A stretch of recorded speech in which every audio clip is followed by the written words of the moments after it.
Good morning, everyone. I've got the children's story, so if there's any children who are here, you are more than welcome to come up the front.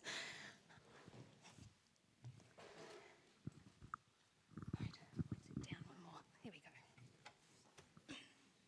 Good morning, everyone. Okay, a lot of our children are also away at Pathfinders, so I hope they're having a wonderful day.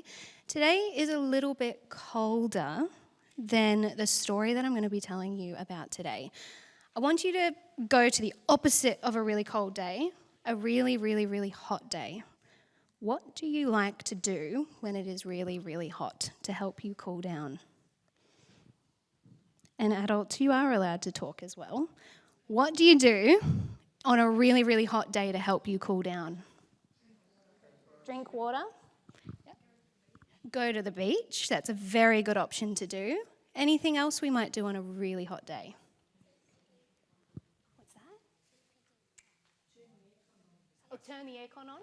And an ice block. Some great answers. Now, where my family and I were, now this is in 2004, so a very, very long time ago.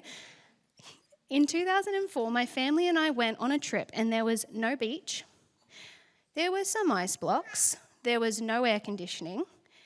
And it was extremely hot. Can I get that photo put up on the screen? Okay. We went on a family trip to the centre of Australia, to Uluru. And on this particular morning, my dad and I decided it would be a fantastic idea to get up before the sun, to watch the sunrise over Uluru, and to get some photos. So we were up at 3 a.m. in the morning. We went on a very long drive to get these photos. Now, when we got back, we kept going. So we'd been up since 3 a.m. We went around, did some sightseeing. We went to, we didn't go to Kings Canyon that day, but we went and saw Uluru again. So we went there twice. It was 40 degrees, which is very hot. And it was also a very long day. So I was tired, my brother was tired, we'd been out in the heat, no air conditioning, and we get back to where we're staying, and we noticed that they had refilled the pool with fresh, cold water. Now, this water hadn't been sitting out in the sun all day, so it wasn't hot from the sun, it was nice and cold. And my brother and I said, yes, let's jump in the pool. Now, my mum and dad said, well, sorry, we're going to the shops. And what would you do if you got told no, we couldn't go to the pool? We had a little meltdown and we were very upset. And my granddad, who was with us, the man in the middle, he said, that's okay, I'll take them to the pool. Now, my granddad is a very lovely man and he loves to chat. So when we got to the pool, there was a person there who was from Germany, and my grandfather kind of spoke German, and so he got into a great discussion with this guy, and my brother and I jumped in the pool. We were having a fantastic time. I thought it was fantastic. We played some games. My brother, who was a few years younger than me, was having a blast. And about 15, 20 minutes into playing, my brother did something that he's never done before. He jumped on top of my back while we were in the middle of the pool. And I said to him, get off, but he wouldn't get off. And I got up for some air, and I said to him, my brother's name's Andrew, and I said, Andrew, get off me, and he didn't respond. And I thought this was very weird. I took in a very, very deep breath. I went under the surface again. He was still on my back, and I started to panic. And the first thing that came into my mind was, you need to pray. So I prayed, and I said, God, help me.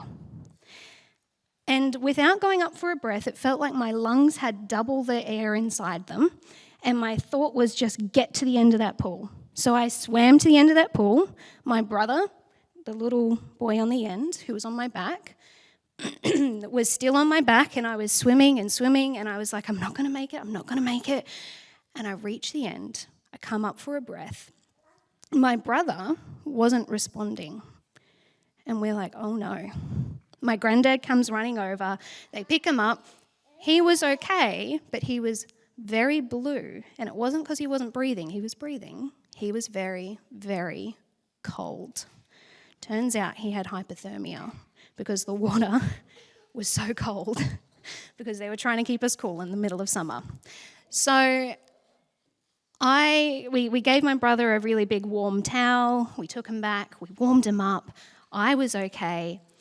And I remember thinking on that day, especially as I got older, even when we're in the middle of Australia, even if we're on the top of Mount Kosciuszko, even if we are here at home at church in the swimming pool, there's not a single place that God does not go with us.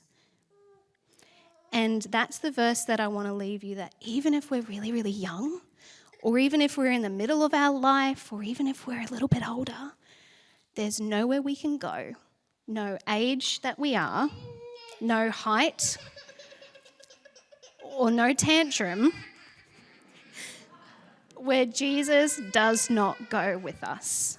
And this is the verse that I want to leave you with today. Where can I go from your spirit, or where can I flee from your presence? If I ascend heaven, you are there. If I make my bed in Sheol, you are there. I take the wings of the morning and settle on the farthest limits of the sea. Even there you shall lead me, and your right hand shall hold me fast. If I say, surely the darkness shall cover me and the light around me become night, even in the darkness is not dark to you. The night is as bright as day, and the darkness is as light to you. So God, no matter where we are, no matter what kind of situation we find ourselves in, even if we're in a very cold swimming pool on a very hot day, God is always there with us. Thank you.